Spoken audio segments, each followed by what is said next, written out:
I was 8.5 months pregnant with my second child, and my oldest was 5 months. And it was a warm night, and we'd gone to visit my husband's uncle, and we came back and we're just having some ice cream, and I'd gone back into our bedroom, and it was all sort of, one of those hot nights. And next minute I heard this ruckus at the front door, and I turned around and I had a very tall man pointing a gun in my face. All of us were very fit.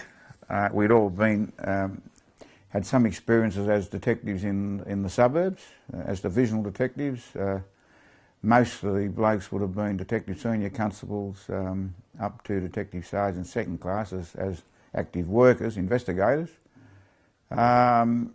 We were all members of SWAS, the Special Weapons and Operations Squad, which of course was called upon if there was any siege situations or armed offenders were trapped anywhere and police needed backup. Well, then, of course, we then also acted as SWAS members. So, yeah, we're a pretty tough gang, I suppose you might call us. I going to back door. When I go to back door, from hillside, I see like gun, green uniform, like soldier. A point a gun on me, said, hands up and get out. Oh, God. And I left my hands up and I go outside. When I go outside, all maybe 5, 6 or more ran around me and start me beat with gun, with pistols on my head, on my back. Grab my hair, pull my hair back and put the gun in my mouth. When I pull my hair back, my mouth open, said, shoot the bloody bastard, shoot them. They did portray us as right-wing extremist Nazis and all that, primarily because we were fighting a so-called communist regime, and secondly because of the Second World War, because of the independent state of Croatia. And that's very ironic. I mean, no one today blames Finns for allying with Germans when they had to fight Russians. Or, for another matter of fact, Indonesia, when they accepted Japanese help in getting rid of their colonial masters. So with Croatia, we had the independent state of Croatia during those 4 years, not because we're pro-German or pro-Nazi, but primarily because Croatians wanted their own independent state. Croatians felt in a jail, and you would give hand to anyone who was trying to destroy the jail.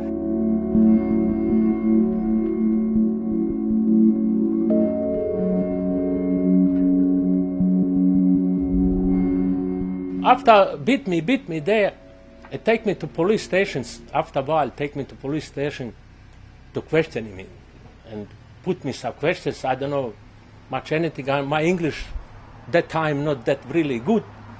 No translation for me. The police read some statement, said you have to sign it, this, otherwise we kill you. Another guy bring the shotgun from another room, said if you no sign it, I blast your body with that. And one policeman have like electric button in the hand, said we bash you with that, you have to sign it. And I signed it. Should I never sign it? I make big mistake in my life. If I no sign it, I don't know, be different matter on me. Detectives bring me one list of name or another 5 or 6 Croatian. He say, I think 5. And said, this is wrong spelling. Can you give me another paper and pen? Can you correctly read down what from here in Croatian? And I've written. And when come to court, police, this pipe another put in pocket, he said, he give names for us. But I not give a name for them. They have already bring a wrong spelling. The main one that I remember was Brajkovic, because he was so badly bashed up at the time. I'd seen him the day before because it was his daughter's birthday, and the next morning he was just badly beaten up. I think it was a set-up job because, I mean, no one in their right mind. I mean, Croatians, they were, fighting for Croatian independence. They were grateful to this country. They didn't come here to damage this country. The things that they were accused of, like, trying to bomb, houses and all. They put this cyanide, poison in Sydney, water and all that. No man in his right mind would do it, especially Croatians. They were, this was their new country, new homeland. There wasn't reason why they would try to damage this country. So it was a set-up job. No, I'd say it wasn't planted. I'd say the evidence was factual. And if you want my reason for that is that, look, if you're going to do something really corrupt and expose yourself to a criminal charge of conspiracy to pervert the course of justice or perjury, or any other pretty serious associated charge, you want to have guys with you who you trusted implicitly, who you'd worked with before, knew as friends and knew them as co-conspirators. But on this particular night, I mean, looking at that list that you gave me, we were grouped, with different other blokes. Now we had a special branch bloke there, Graham Carruthers, Sergeant Carruthers. Now I'd never worked with Graham in my life before.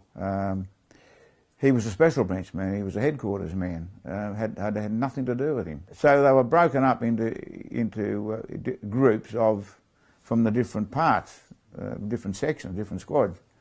So if you were looking at a conspiracy theory, you'd say, well, look, at least they've put a gang of blokes together who've worked together for years. So if they're so inclined, they'd be able to do this without the slightest problem, because they're so close-knit, they work so closely together, they'd have no problem, doing something untoward as what you're suggesting.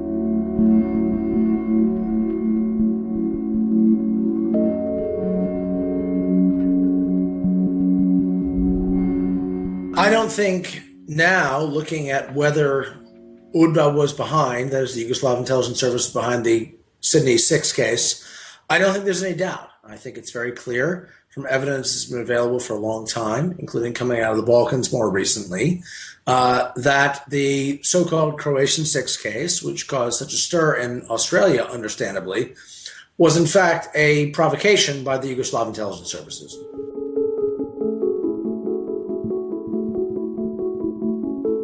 These were individuals who were back in Yugoslavia at the time, but were directly involved with or directly knew of the case.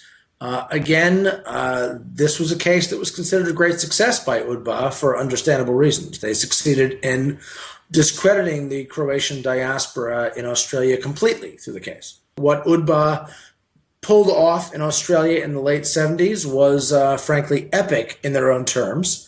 Australia before that time had not been an active area for operations for UDBA, but it rose during the 1970s, culminating in the Croatian Six case.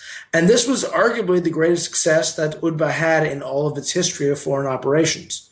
After all, UDBA in this case managed to basically paralyze the Australian government and get them to, through ASIO, to discredit the entire cause.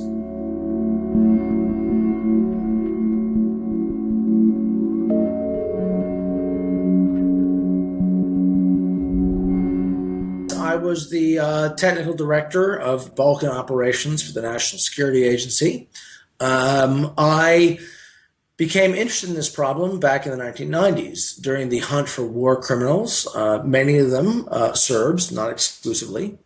And I was very intrigued by the fact that many of them had the same curriculum vitae, the same CV. That is, individuals who were involved with organized crime, yet had connections to the State Security Service. And this CV came up over and over again. And I quickly determined these individuals had roots in the special program, as they called it, of UDBA back in the days of communism. That is, individuals who did dirty work for UDBA, for Belgrade abroad, in Western Europe, in the United States, very much in Australia, who wound up doing terrible things in the 1990s. And this sort of whetted my appetite to find out what was really going on. I'm a counterintelligence officer by background, and I wanted to know the truth.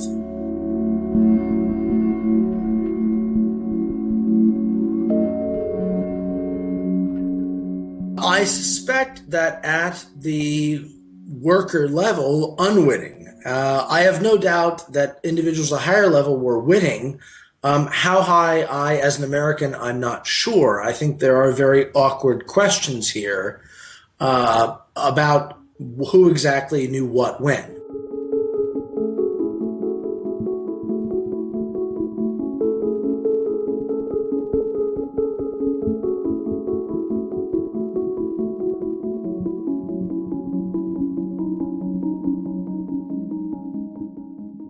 I feel that there's been, in this case, a grave injustice because of information which was withheld at the trial and at the appeal of the 6 people who are convicted of conspiring to bomb the Sydney Water Pipeline, the Elizabethan Theatre in Sydney, and who were sentenced to very serious sentences of 15 years and so on. I feel confident that it would have swayed the course of the trial if it had been known by the defending barristers and their clients. Well, there have been miscarriages of justice in relation to terrorism around the world, and the Birmingham Six and the Guildford Four are 2 examples of that, where people were convicted and subsequently it was found that there had been dodgy practices by police and others to get those convictions, and they were subsequently overturned. This case is, I believe, as great an injustice as those cases, and the facts, if they were known, would have led, I believe, to the findings of not guilty against the 6 people who were convicted.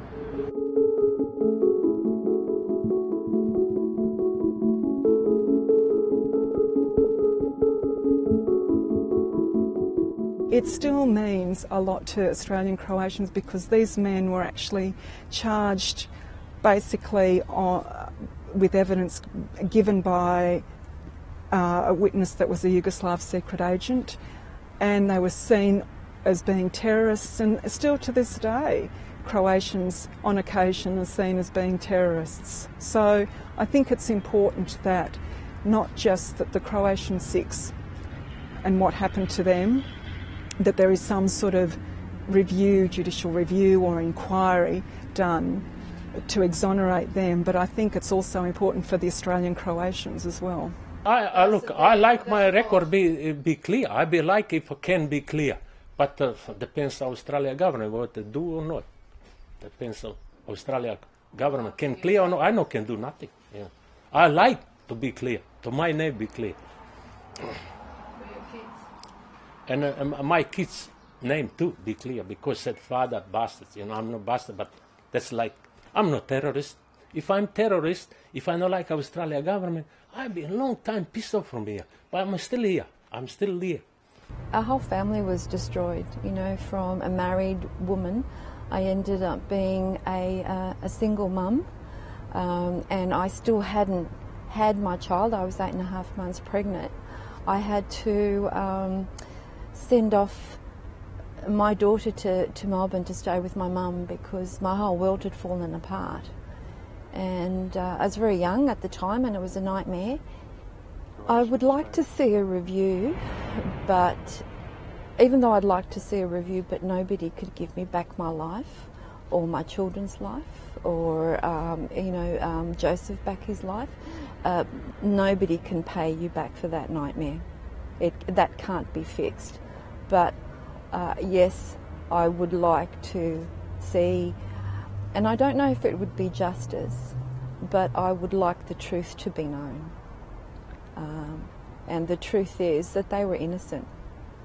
I've spoken to people I know who told me that they've been bashed up by cops and verbal and loaded, but what do you do about it? I mean, what can I do about it personally? I mean, you go along to the cops and you say, listen, did you belt this bloke? Oh, he told you that bullshit, mate, I'll cut it out, What, you think we'd load this bloke up? Cut it out, mate. You know what I mean? I mean, you've got a massive, great brick wall you've got to climb over. It's bigger than the Great Wall of China to try and get over the top of. I mean, half your luck, and maybe you can do it, but I think you're going to be battling.